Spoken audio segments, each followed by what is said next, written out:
Do I need to do that again? That one? Sorry, I think we didn't quite get that one, but formalities. Do we have any disclosures of conflict of interest? Councillors? Councillor McPhee? Mayor, I have a conflict of interest in item 2.2, leave of absence, a general conflict, as I am applying for leave of absence. Correct. Thank you, Councillor McPhee. Can we have someone to... I don't need to move, second that. No, thank you. Just note that. Thank you, Councillor McPhee. Any others? None. Thank you. So we'll move straight into the agenda item 2.1, Revenue and Rating Plan 2025 to 2029. Mr. Free, your report, please.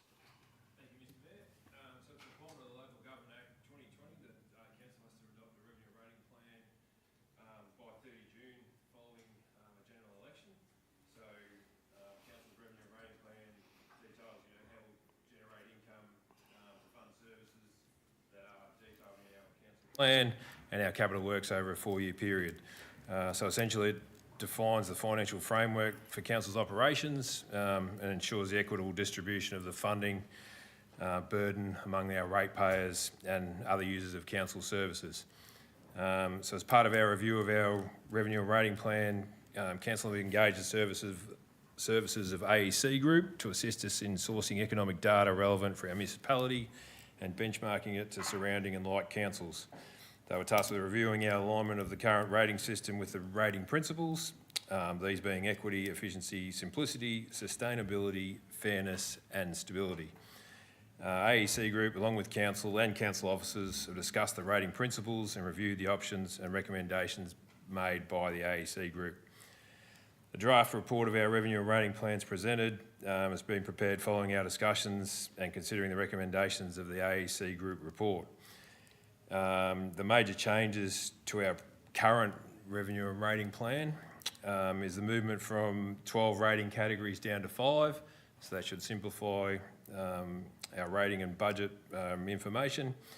Acknowledging that the industrial properties have a lower rate burden than commercial properties, and we're looking to harmonise these differentials, and the removal of the additional rate burden based upon residential properties in Swan Hill and Robinvale provided with drainage infrastructure. So both the draft revenue and rating plan and the AEC Group report accompany this council report, and I'll take them as read. So the next step is we'd now like to take the draft revenue and rating plan out for community consultation.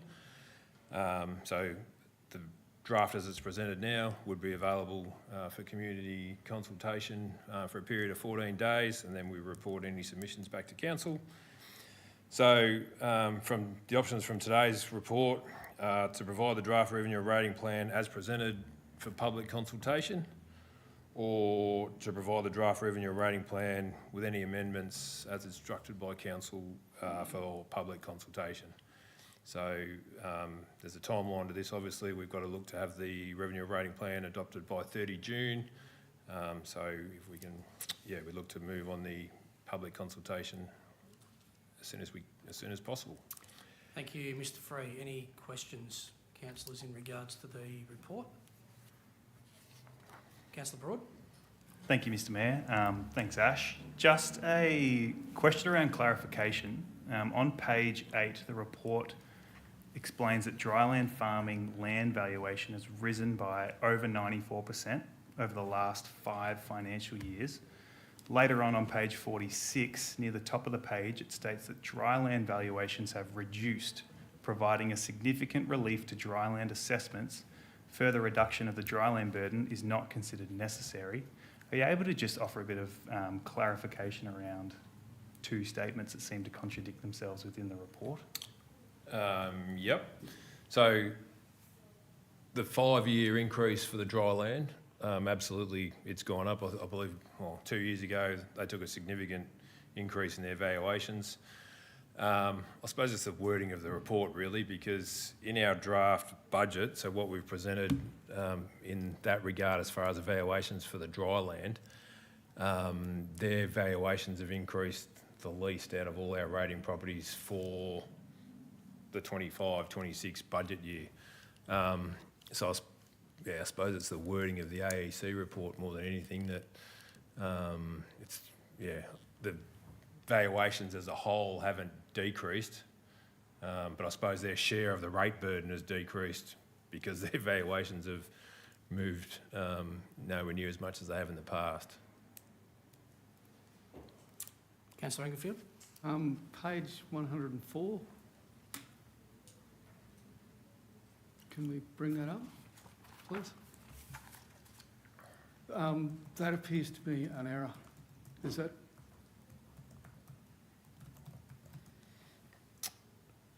There's no change in the numbers across any of those options when we're doing our analysis of the rate impact. It's just been copied and pasted.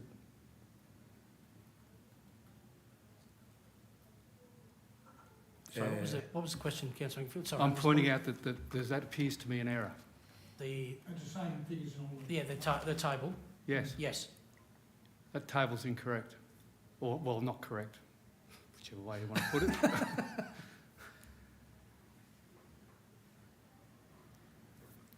So it's copied from... Well, if you look at the page previous where it talks about the percentage changes, then that should have followed through, that you would have seen a dollar value change in the average rate per option, which is what that's trying to demonstrate.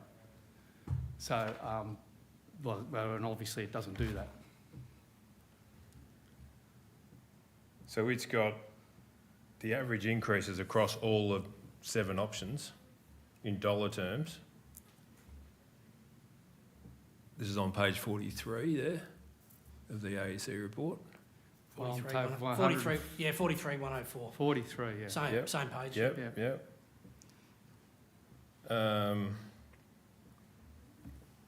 So it's...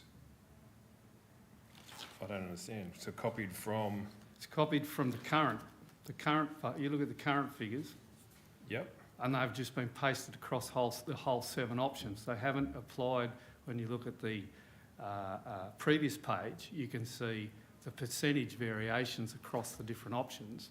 That should have flowed through in the analysis, that all of the different options would have shown the different average rates, or median rates. Yeah, okay. I get you. Alright. Yep. Yep. Well, that's You able to confirm if that's a an error in their error- report, error- basically. error in the report? Yeah. Just take notes. Yep. Yep. And get it repaired for when, Yep. corrected for. Corrected for consultation. consultation? You Yep. happy with that? Yeah, that's fine. Councillor Yep. Englefield? Yep.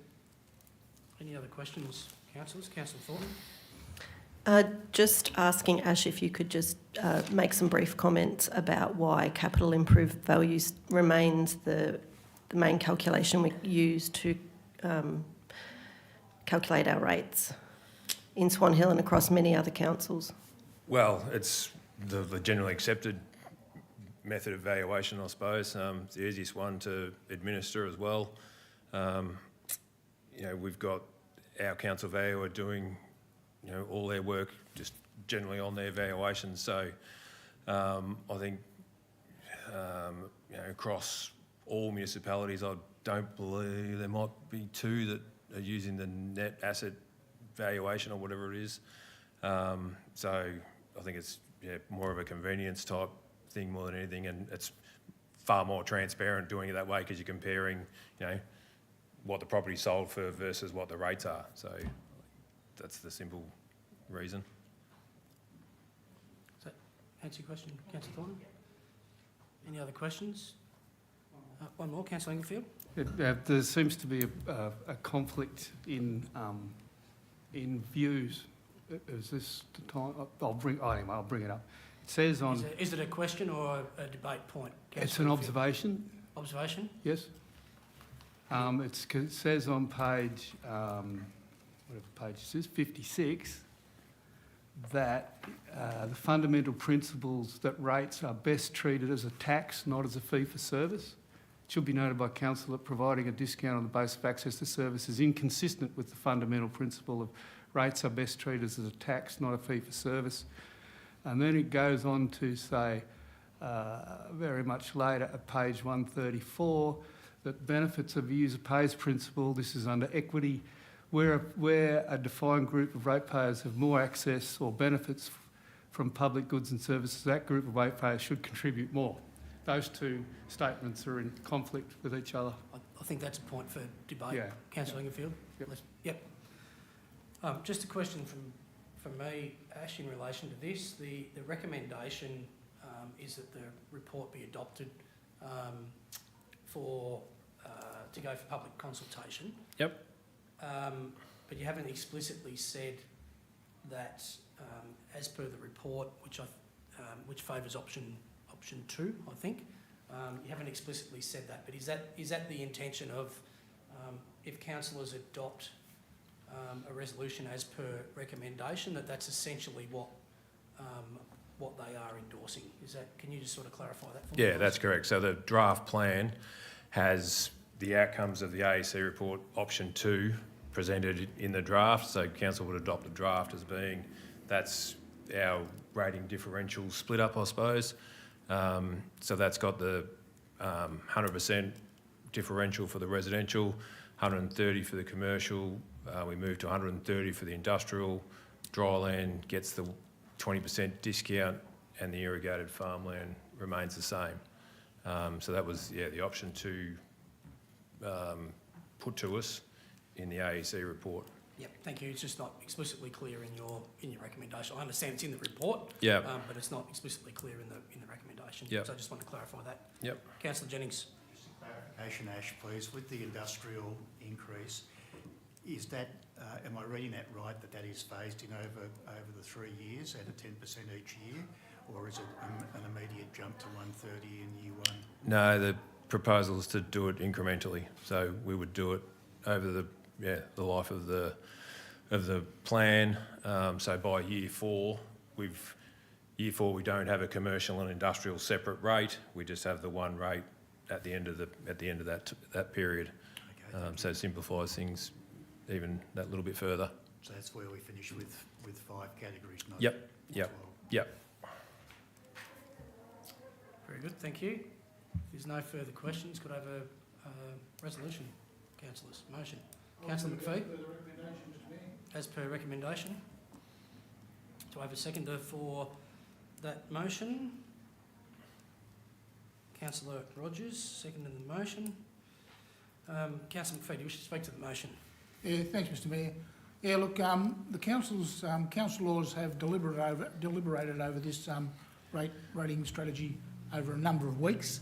We have, as the AEC report indicates, we've had 7 options put towards us. Very little difference in all those options, a very little change in most of them. The thing is, you look at our objectives when we do set these rating strategies, there's those 6 objectives we've got to adhere to, being sustainability, equity, fairness, efficiency, simplicity and stability. Through the AEC report, it was highlighted that the industrial area have been underpaying over a number of years, let's say that, and that's why they were looked at increasing it to 130%, which is equivalent to the commercial rate. And all councillors have agreed with this, but taking into account the object 6, the stability, it would be too much to increase it all in 1 year. And that's why we've gone to 10% each year, and I think that's an appropriate way to go, taking into consideration all those objectives we need to do. It's the fairest and best way to increase that to their 130%. As to the CIV, most councils, I think there's Mr Freese, there may only be 2, but this council has always gone CIV. It is the fairest way to do the rates. And let's be fair to them, the rates are just another tax. It's the major source of income for this council. It's just under 50% of the income for this council is on rates alone. And we are hamstrung in some ways, but in saying hamstrung, we have always been very careful how we raise rates over the time I've been on council. But state government, with their fair go rate system now, have limited how much we can increase them each year. And that's because some metro councils, some other councils, are increasing rates up to 10, 12, 15% at times. This council has never done that. We've always abided by keeping the rates as low as possible. Every person around this room is a ratepayer. We want to keep our rates as low as we can too, and be efficient and effective with that money that we do get from the rates. So put this out for the, it's a 2-week opportunity for the community to have a look at. If you've got any concerns, by all means, make a submission in that 2 weeks. But this will need to come back to our June meeting for the budget to be adopted. Thank you, Mr Mayor. Thank you, councillor McPhee. Councillor Rogers, do you wish to speak to the motion? Yes, I'd like to support what councillor McPhee says. It's for public consultation, so they've got a couple of weeks to come back to us with any concerns about it.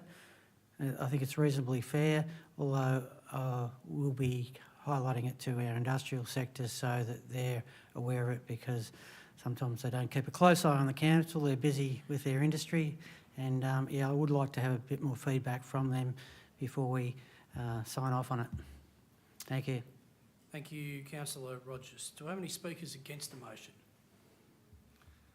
Do I have any other speakers to the motion? Councillor Thornton. So I'd just like to comment on the fact that this is some of the most important work we will do over the next 4 years. Setting our rating and revenue plan is such an important part, and I think that we have had a really good look at it. I know from conversations within the council chambers and outside, we've really given a good a try to understand the impacts of the plan. I will make a comment that CIV does underpin our rating strategy, and it is still the fairest way to share the rate burden across our municipality. I think it's important to note that residential and farming will always carry the burden for our municipality, because they are the categories that have the largest number of properties within them. We are a farming community, and so that's difficult to avoid. Differentials, or for want of a better word, discounts, should always be very, very carefully looked at, because a discount for one means an impact on another sector. The other thing I'd like to highlight is that there is a cost of living crisis, but we also have a cost of doing business crisis. So that's front of mind for all of us as residents and as business people. We need to be really cognisant of that. Today I'm going to vote with my fellow councillors on this motion, because I'm happy to take it through to our community as a draft. I'm really keen to see the community be part of the consultation and give us their views. I'm still quite concerned that the discount or the benefit, the relief that farming has been given over the last 4 years has not been shared with irrigated farmers, and I think that potentially has some fairness issues around it, but I'm happy to take it to the community. Thank you. Thank you, councillor Thornton. Any other speakers to the motion? Yeah, councillor Englefield. Yeah, I just support the motion as the recommendation as been put, but I'd also just like to highlight the fact that we are a regional council and we do rely heavily upon the agricultural sector for a significant proportion of the rate base, and unfortunately there's very little we can do about that, even though the document does appear that there is a significant burden over and above its actual proportion carried by farming, but that in our council area that is unavoidable, and we are basically an agricultural council. It provides the majority of our gross product, it provides the majority of our employment, and consequently it will always provide the majority of our rate base. So thank you to the farming community. Thank you, councillor Englefield, for your comments. With no speakers against the motion, I'll put the motion. All those in favour? The motion is carried. Thank you. Agenda item 2.2. Thank you, councillor McPhee. Mr Myers, would you like to bring this report? We'll just find the right page, Mr Mayor.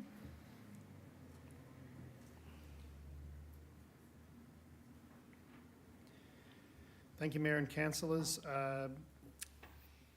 Our Mayor has received a written request from Councillor McPhee for a leave of absence for the period of tomorrow through to the 24th of May, so the 7th to the 24th. It's up to council to approve or not approve the recommendation. The recommendation in front of you is that council does approve Councillor Les McPhee's leave of absence for the period of 7th May 2025 to 24th May 2025. Thank you, Mr Myers. Are there any questions? You just wish to move the motion? Councillor Rogers, seconded. Councillor Jennings, do you wish to speak to it? No? Anybody wish to speak against the motion? If not, I'll put the motion. All those in favour? Motion is carried. Thank you. That being all of the business. Yeah. Oh, sorry. Yeah, just getting back in.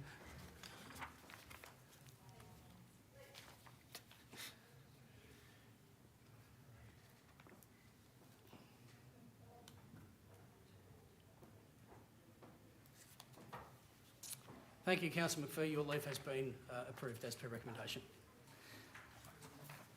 That being all the business scheduled on the agenda for today's unscheduled meeting, I thank the community for engaging with us. I thank the people on the live stream. Obviously, the next steps from here with the revenue and rating strategies, it will go out for community consultation, and I encourage the community to get involved and have your say in regards to that.